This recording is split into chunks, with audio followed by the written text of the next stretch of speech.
The digital transition.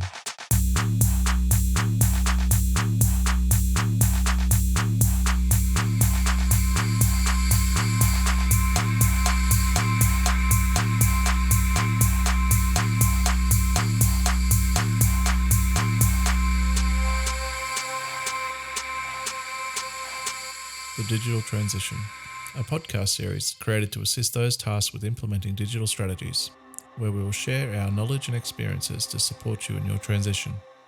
Welcome to the Digital Transition podcast number 13. I'm your host, Nathan Hildebrandt, and today I'm chatting with Maria Chiozzi about the research she's undertaken over the last 3 years developing her PhD. The PhD is focused on understanding BIM implementation at a project level in Australia and the contractual challenges that prevent collaboration within an industry. Thanks for taking the time to talk to us today, Maria. My pleasure. Thank you for the invite, Nathan. Firstly, Maria, for those that aren't aware of who you are, can you tell us a little bit about yourself? I'm a building engineering graduate with a master in construction management at the Polytechnic of Milan in Italy. And I recently started the junior consultant role in PCSG, a digital consulting for the built environment based in the UK and here in Australia. I am currently finalizing my PhD at the Queensland University of Technology in Brisbane in the field of BIM and procurement. So my interest in BIM started almost 7 years ago when I began working at the Polytechnic of Milan in Italy on a national research project which aim was to develop a digital platform to allow public client organizations to manage their project in a shared environment with all the project stakeholders. The project was funded by the Italian Ministry of Development with many industry partners like Autodesk and SAP. So one of the main activities that I was involved with was the creation of a classification and codification system to gather and organize information about product, works, space, activity, resources in order to reduce ambiguity and problems related to data information transmission. Another piece of work was to identify all the attributes needed to specific object category. And so in addition to IFC and COBie, and create some standard template for each category of construction project. So the aim was to have whole data in the same place, allow comparison, statistics, and simplify decision making. And also I worked to create the definition of a user interface requirement for the BIM database prototype, including the BIM library, BIM server, and tender management. During this period, I also provide scientific support to the activity of the UNI, which is the Italian Organization for Standardization, working group on the development of the Italian BIM standard UNI 11337 that was published in 2017. In particular, I work on part 1 on model, document, and information object for product and process, and part 2 codification criteria for construction product, works, activity, and resource. After working in Italy, I start to shift my focus more on procurement and contract. And so because I start questioning more about how we can achieve efficient flow of data and information if the contract and the procurement model that we use doesn't actually support this level of collaboration.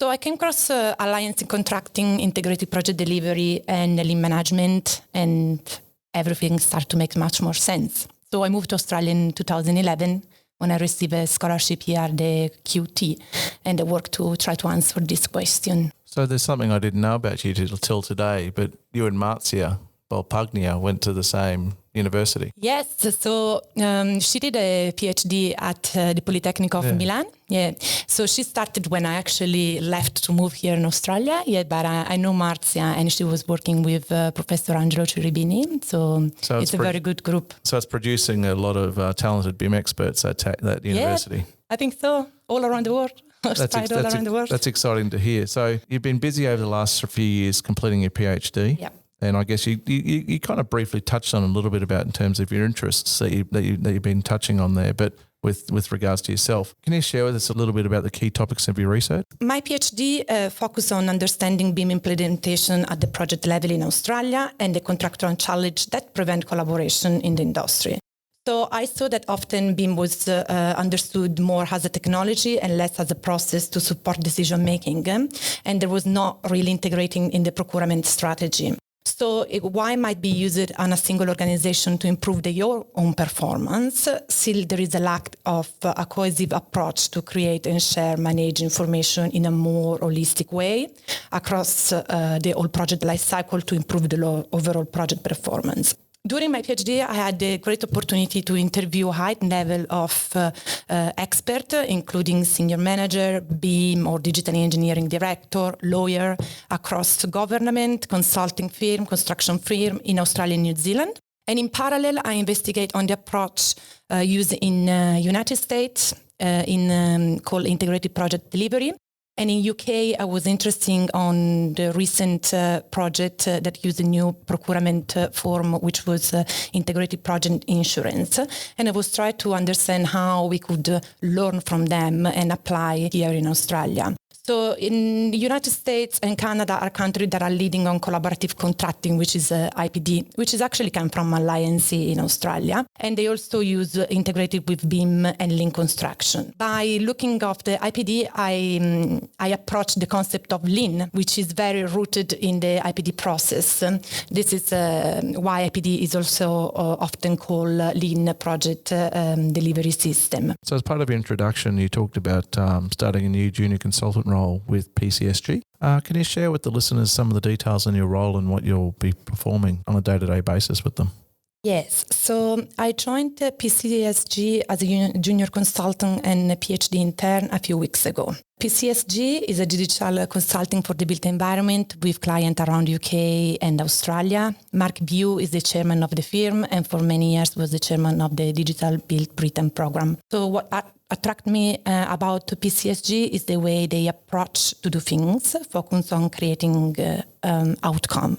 So it's much more less technical and much more strategic. So focus on understanding and help clients to understand what they are trying to achieve and what they propose behind what they're trying to achieve. At the moment, I work alongside my team on developing strategy, business case, target state, roadmap to bring an organization from where they are now to where they want to be. Now, moving on to your research, and I think that's where a lot of the value and your knowledge would come from right now in terms of having you talking as part of the people that I'm interviewing as part of this podcast series. Now, through a number of surveys that I've been part of with the ACA and the AIA, I can struggle and I can see the architectural profession in Australia is at a lot of various stages in their BIM implementation within their practices. Through all the research that you've done, where do you think industry is up to in Australia?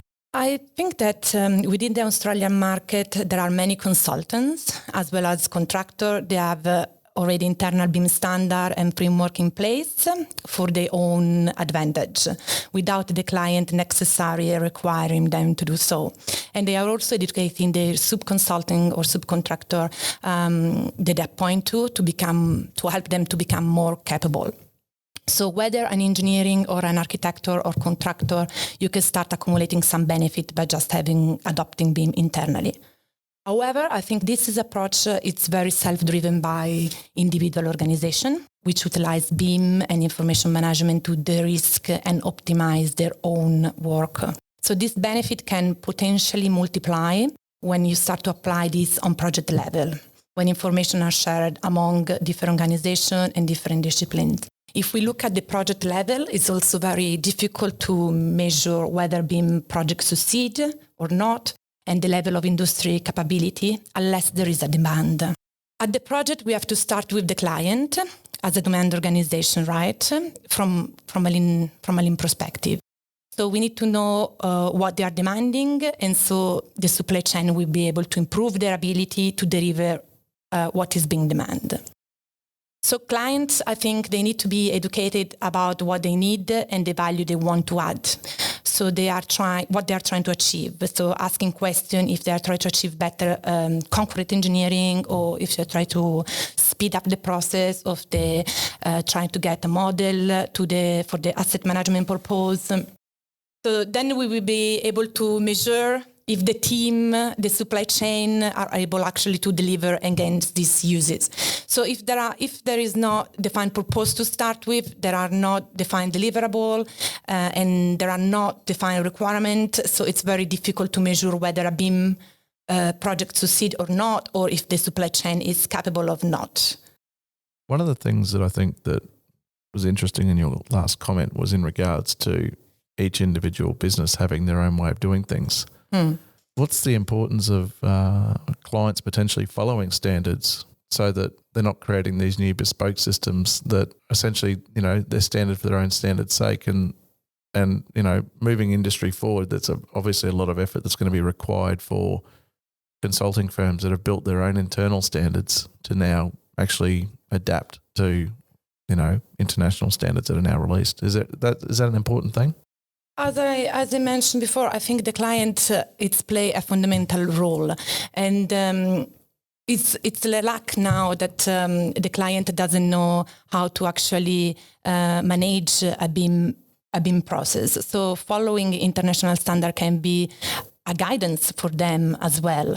But what was interesting also for my study, so we have two type of view. So from one side is whether the client is ready to clearly specify the requirement and follow specific standard. For the other side is actually if the industry is ready to provide the information required by the client. So what I mean by that? So in one hand, I have people that was told me about showing the frustration among inability of client to clearly address their BIM requirement, or also have this Blake statement saying we want BIM or we want BIM with ISO 906050, but not be very able to discuss what it actually mean in terms of deliverable, rule, and responsibility. So without a clear scoping, there is a great chance that the client can get under-deliver or over-deliver model. And that is one of the big issues. So this approach can be incredible honors for clients in terms of collecting data for the sake of data without having a mindful consideration of what they actually need and what they are willing to pay for.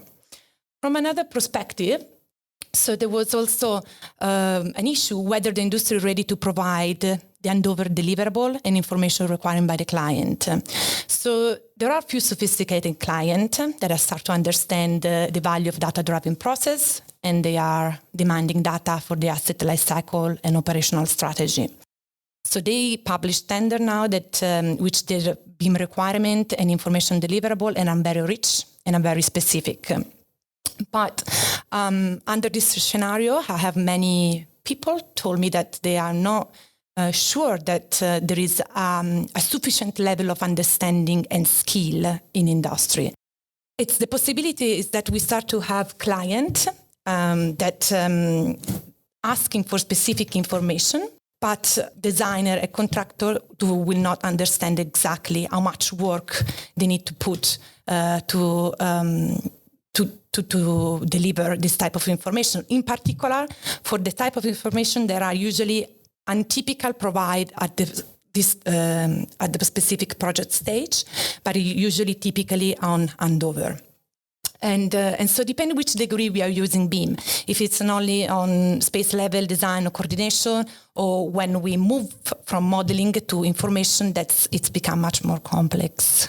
As part of your research, you would have spent a lot of time talking to people that are at the cutting edge in terms of people that do have an understanding, because normally, we go and attend conferences or events and it's normally the people that have the same beliefs or the same or they already understand what's going on, or they're somewhat along the journey. As part of your research, did you get to communicate or interview people that are well and truly far away from that experience right now in terms of their experiences are very limited? No, I need to admit that for my research, I have much more focus with people that have a high level of experiences on BIM and digital engineering. Yes. Yeah, so it's all at that bleeding edge. There is a gap. Yeah. 5 to 10% of industry, and then the remaining are sitting behind that gap, which they're too scared to jump over, which hopefully now we'll see that people are willing to jump over because of the fact that the state government here in Queensland, New South Wales has some agency-based requirements, and in Victoria they have requirements as well. Yeah.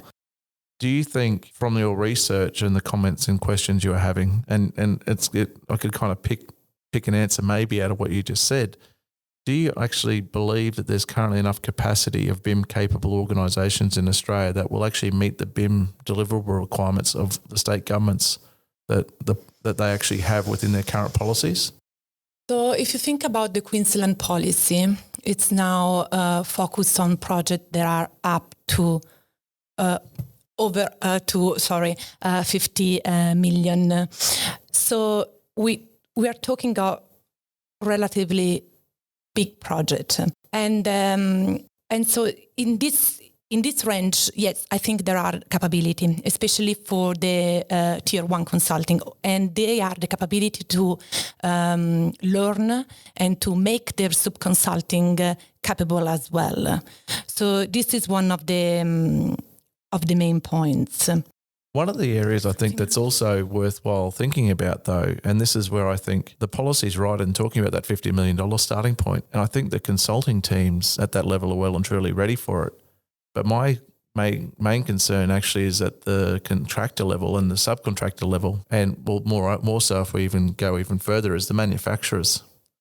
So the difference is going to be at the completion of these projects at handover, they're going to be handing over or needing to hand over a maintenance manual, but also a database of information that they never would have had to have done before. So if the deliverable becomes COBie, the first project the manufacturer actually will need to sit down, and all the products that they've provided as part of that project, they'll need to provide all of that COBie related data or any additional information properties that the client may require to maintain that asset. So that's where I actually think the biggest challenge is within industry. And that's why I think every time I sit down with manufacturers these days, I'm like, well, do you know this is coming? Do you actually supply products for the state government? Because what's going to happen is the contractor is going to go to the subcontractor. Yeah. The subcontractor is going to go to the manufacturer and the product suppliers and say, oh, guys, I need to provide this information. No longer is a PDF the only thing I'm going to need to provide as a document to explain what this product is. I'm going to need to provide information in this format, which is going to be quite scary and unique for the first project that they take on. So that's where I think the challenges are going to lie. But I don't know, is your research touch on that at all, or am I going too far? Going back also to the question you did before, it's also very relating the capability. I think it's very relating also in which area we are working in. I think that infrastructure sector, it's much more advanced than the building sector on BIM and digital engineering. Also because from government is pushing much more from infrastructure side. So for backing your question, I didn't look in that detail. What I was looking more, it was about the procurement that we use and how this type of procurement can actually improve the level of collaboration that we need to sharing this type of information. Because we know that there is always a claim that BIM has the potential to affect the entire project life cycle, allowing high level of collaboration, which member of different expertise can provide input, create and sharing model, but in all these beautiful things. But in the reality, I think the most contract hardly encourage the level of integration and collaboration needed. So in the way that contracts are built, there is a huge gap between design, contractor, subcontractor, and this is representing a big missing piece on a lot of knowledge and information lost. Another important aspect that I realize is actually related to the risk and liability. So to date, one of the main challenges that people face with the effective use of the model and information embedded in the model is related to the validation of this information. BIM process should provide the right to rely on the data transmitted. So what in reality happened, that I receive from many of the people that I interview, there are often a number of disclaimers that are used by the consulting or the engineering firm when transmitting the model to be a solve an eligibility of error or omission in their digital data once the model is not anymore in the control. So by stating that there is no guarantee that the model is accurate, the transmitting party doesn't not create any value actually to a receiving party. So the model needs to be created again from scratch. I think that consultants use PDF and feel safe. There is a point in time where everything is a capture, and it's a moment of capture create also the contractual boundary where everyone is feel comfortable. But this is actually stopping a massive amount of efficiency in delivering asset and sharing information in the supply chain. And the same happened also during the tender. So what is not unusual for a client to use this claim in their model, and when they go to tender. Also, they don't want to have the risk of inaccurate and misinformation. So they use the model as information only, while the contract document legally governing the work is still be a two-dimensional plan and specification. So I think the model should be part of the contract document and qualify the data to be used for the intent of which they have been created. And here it's where I think the collaborative contracting environment can be helpful in optimize BIM and all these benefits. So I want to just say that when I say collaborative contracting, I actually means alliancing and IPD. So the type of contract that people are sharing risk and reward. They are all under a no-blame culture, and because it's the only scenario for BIM where the information can flow without any bottleneck and creating value adding from one model to the other and reducing the amount of waste that it's creating in a different stage. Do you think, and this is my thinking on it, and maybe it's a primitive Australian way of thinking about it, in the past, architects and engineers all drew things by hand. Then they transitioned to CAD. Mm-hmm. And when they transitioned to CAD, they still said that a printed drawing was the only thing to work from, and then that you can't even scale off that drawing that they've printed for you, and that you have to use the dimensions. So it's a transition process in the sense that I know now that surveyors will set out a building based on a DWG issued to the builder at tender. Architects have been using AutoCAD for 20, 30 years. It took time for people to be open and accepting of that process, or trusting that a builder would be able to set out based on that drawing. So I feel that potentially the reason why a model at this point in time is not trusted or set there as that thing is because the client at the start of the project still hasn't stipulated what their information requirements were. So had a client sat down at the start of a project and invested in documenting information requirements, then at tender time, that model could be treated accordingly and handed over to a contractor and advised, the contractor would then be advised, well, this is the architectural deliverable or the physical deliverable. This model here contains this information, and you can rely on this information because this is the information that we expect to be in it. But anything else isn't actually in the model. So I feel that maybe the reason why there is the challenge that we face today is because of the fact that there never is a kind of a description or an explanation of what information is accurate in the model or what the information requirements were at the start to actually govern it. So I know that kind of turns all your research on its head and basically suggests that, a traditional procurement isn't dead or isn't going to die, but it still has the benefits if the information is specified or documented in the tender package to say this is the information that is part of this, should be part of this package and can be relied upon. This other stuff is not part of the model, but you need to make allowances for it. Is that an option before I ask you a more detailed question? I think that, as I say, the client need to be educated to identify the purpose. But it doesn't need to educate it at the specific technical level. This can be a work that consulting can do for the client to identify exactly what are the requirements that is needed. But you also need to look at the construction project as interaction of many parties, and can be also very long project. So the problem is that we're still looking of working in our box without looking of what the other people need. So it's very hard to define what other people after you need if you don't talk with them. So, for example, for consulting, it's very hard to understand what are the requirements that a construction firm need. So, for sure, like the standard, the ISO, they provide and a process to manage and exchange information where people can rely on by defining who, what, by when, and who is responsible for determined type of information. But at the beginning of the project, it's always hard to understand exactly what, be so specific on what are the requirements that on construction or on another subconsultants will need. So this is why I think that traditional procurement, we need to actually move very far from that. There is another issue, Nathan, that I think people are very afraid to trust on the job that the other people are doing. So they don't want to share the risk with another party because they think, if I'm doing a good work, why I should be accountable for the work that someone else does.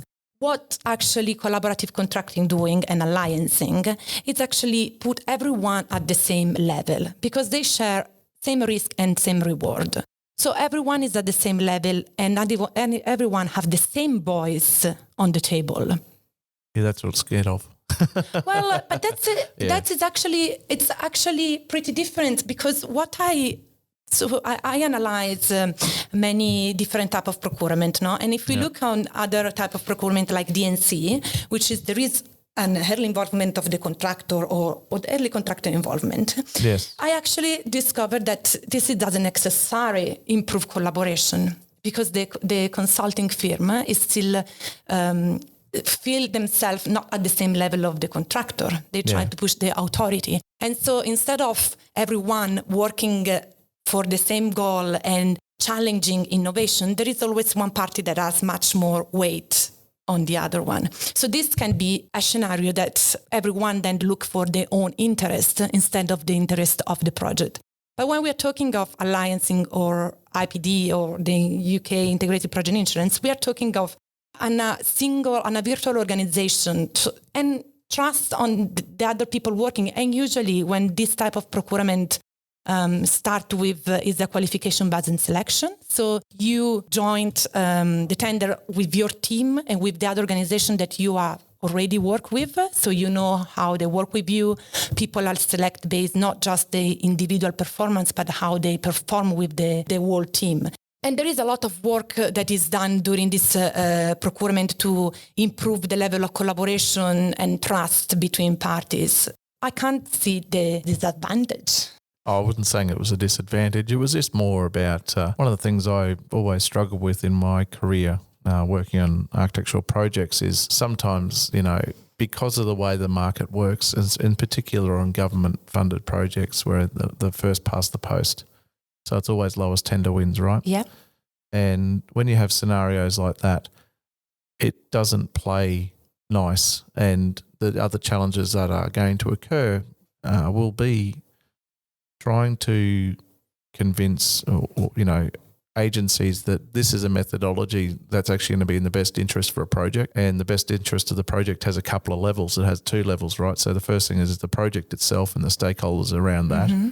But then the second one is the taxpayer. Yeah. So that's always going to be the conflict. It's going to be the seesaw effect to try and find where the balance can lie behind a projecting methodology like that, where it's not always going to be the lowest cost. It's about something that actually represents the best value for the stakeholders and the best value for the taxpayer, which I think is always going to have some sort of competing interest. And I agree that this can happen under this scenario, but what actually is happening under IPD is that you work to define together the target cost. So you work as a team to define what's going to be the cost of the project, and you work with the client. So, for example, because you work with the client, if the client have not exactly a clear purpose of what he's trying to achieve, you are on a team and everyone is aligned on the project scope and the project goal. So if you think about the problem that we can have on lowest price tender or having a lump sum fixed price is actually we don't improve, we don't innovate because people are not encouraged or stimulated to try to find a new idea. Most of the time, if someone is on the fixed price, they are assigned to delivery A and then they are only doing A. So there is not much that can be done to deliver B, C, or D even if that can be the better option. So as I said, people now are getting paid to stay in box, and they make sure that they perform on their box. And so under this scenario, it's very hard to realize the best outcome also for the client. You noted in your introduction that as part of your PhD, you investigated lean construction as part of your research. Now, for a lot of people in industry, this would be really new terminology, and it's not about skinny buildings.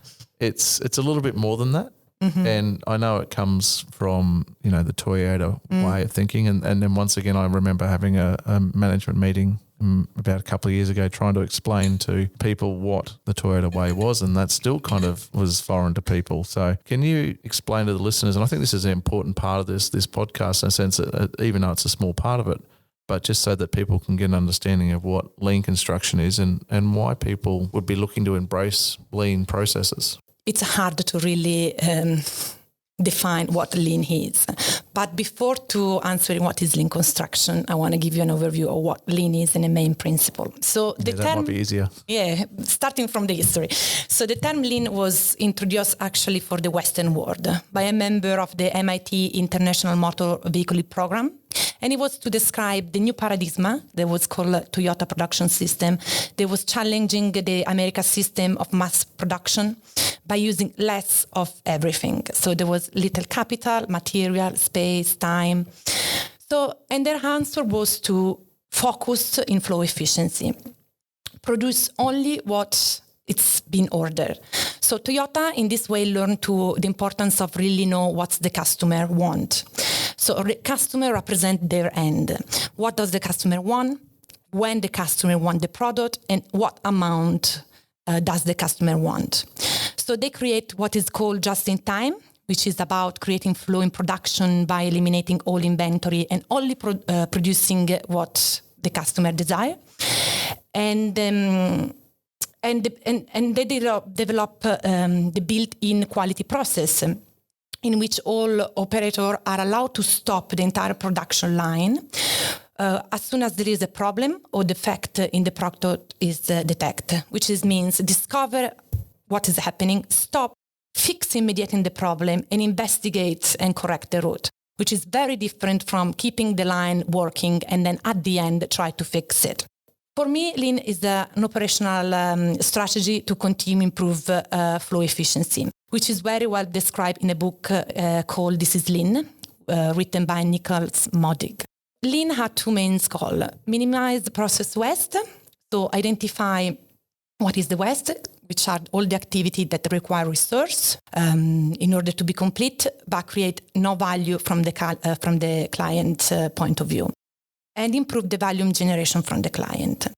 So if we look at the conventional approach to construction and project management, the project is often broken down into a series of stages, and we decide to take a decision to optimize each stage to then optimize the overall process.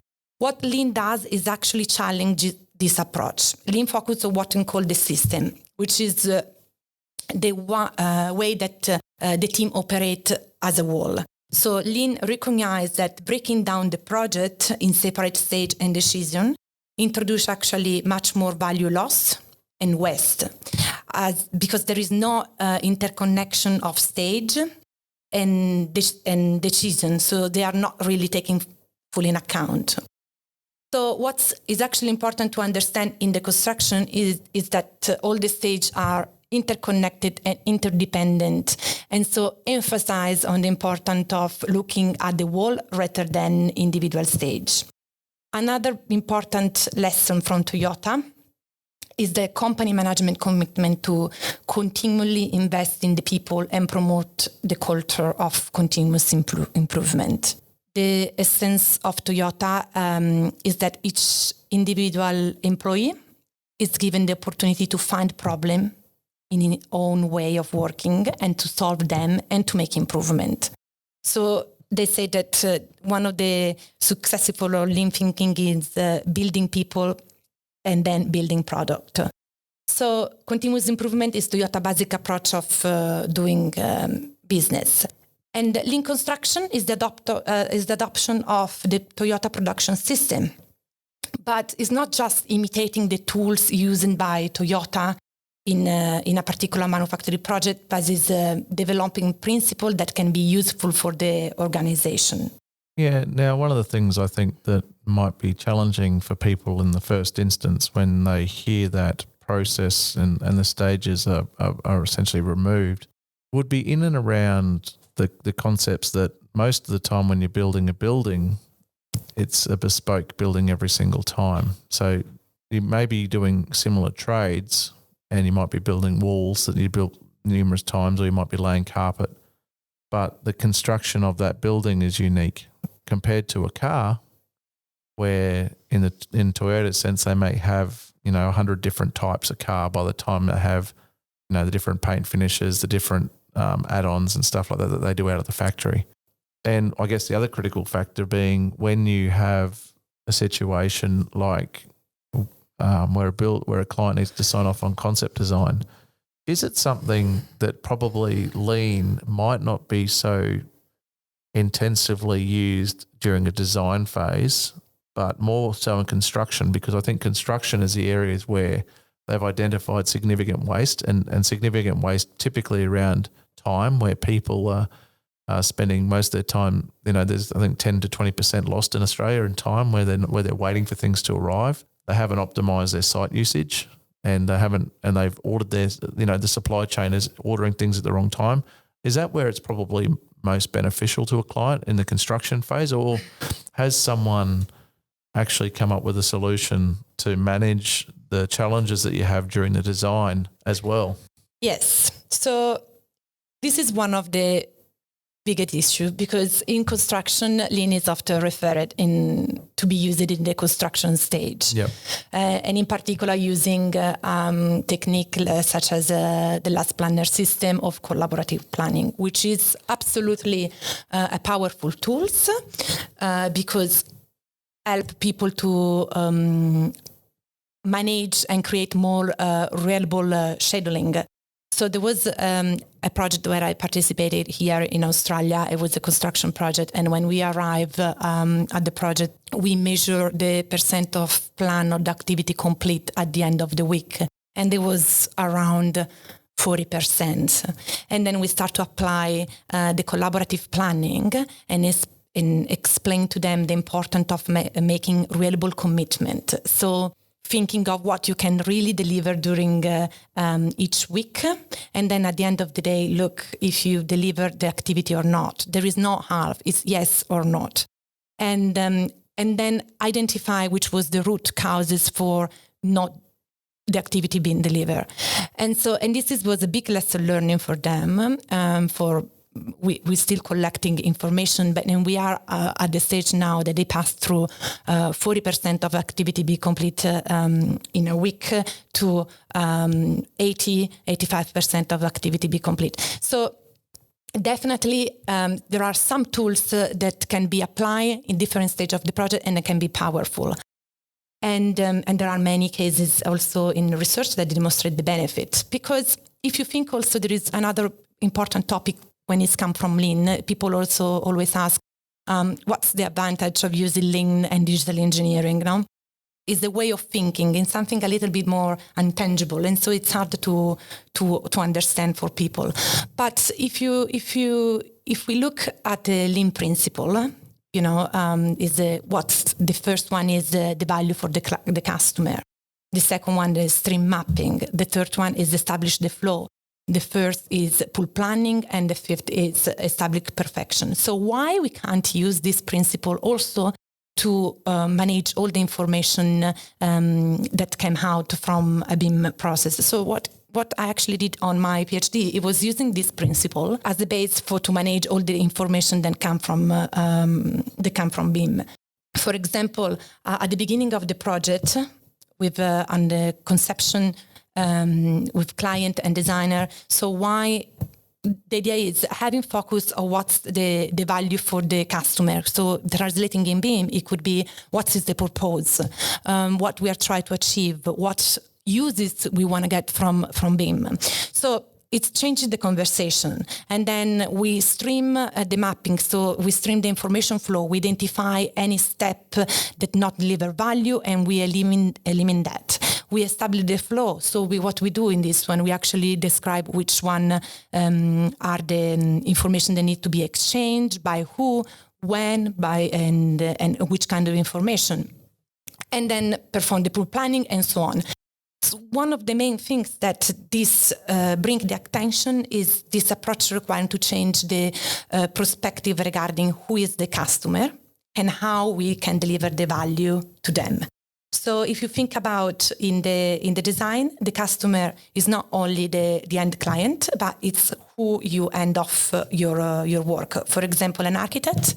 So it's need to hand their design to the structural engineering.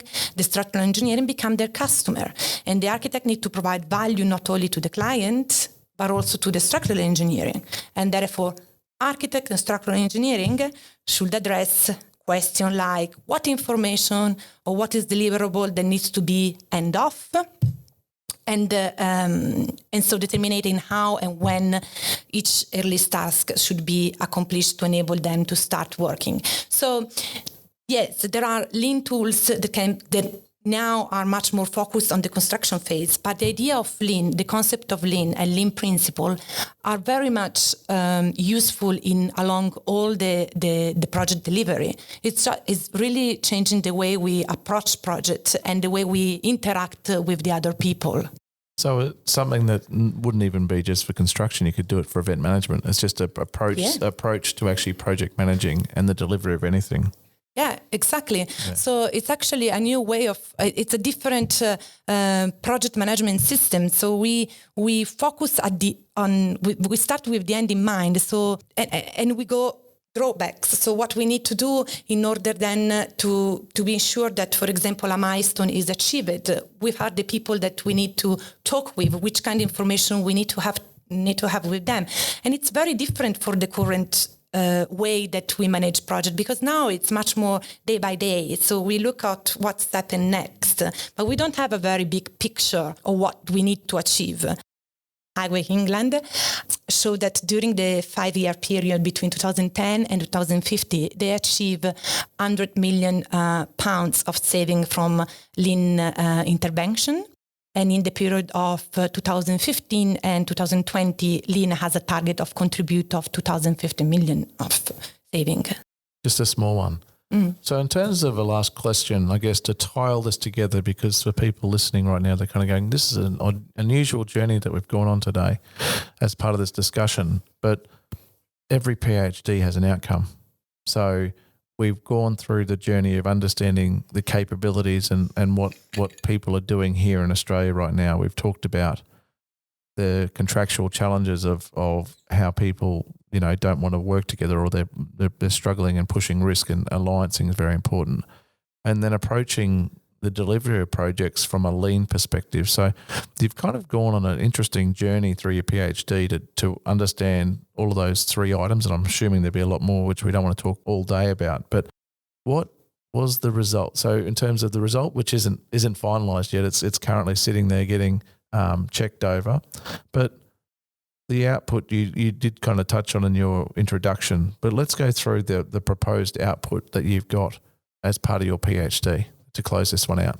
So what I define, it was a BIM-based collaborative contracting framework, which define the legal and procedural and organizational aspect that need to be considered under alliance, and integrate BIM and information management within the process using lean principles and tools.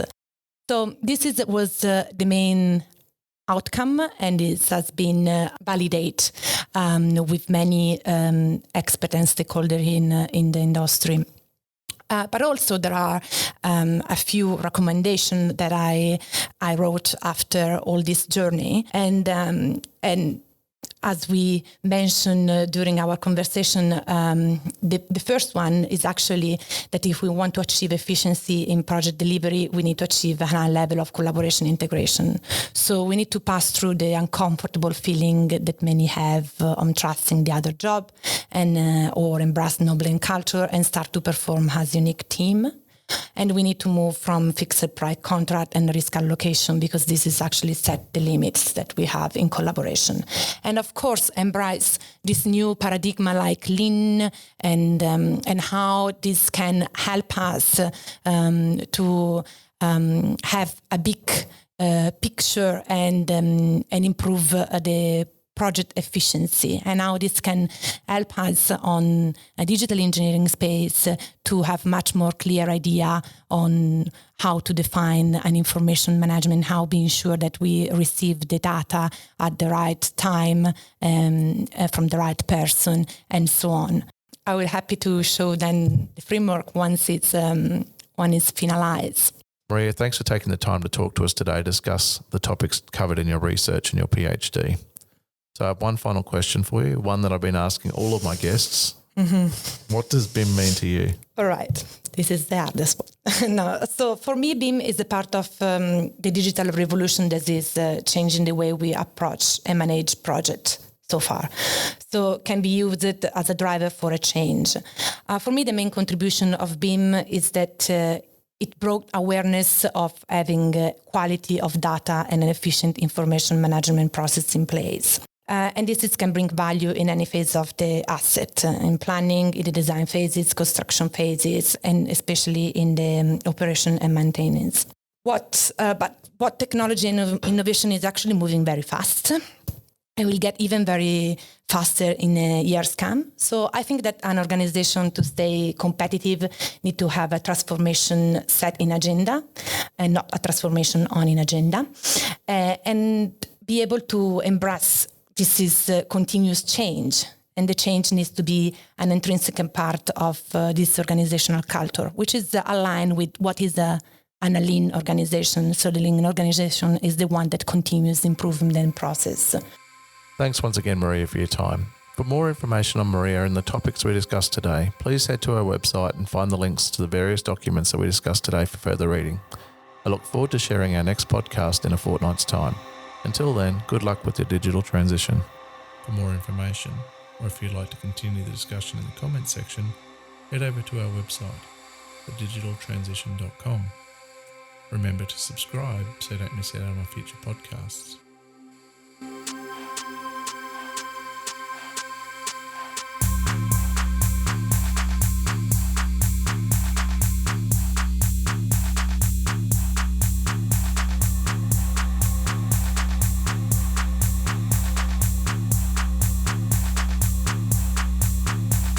Digital transition.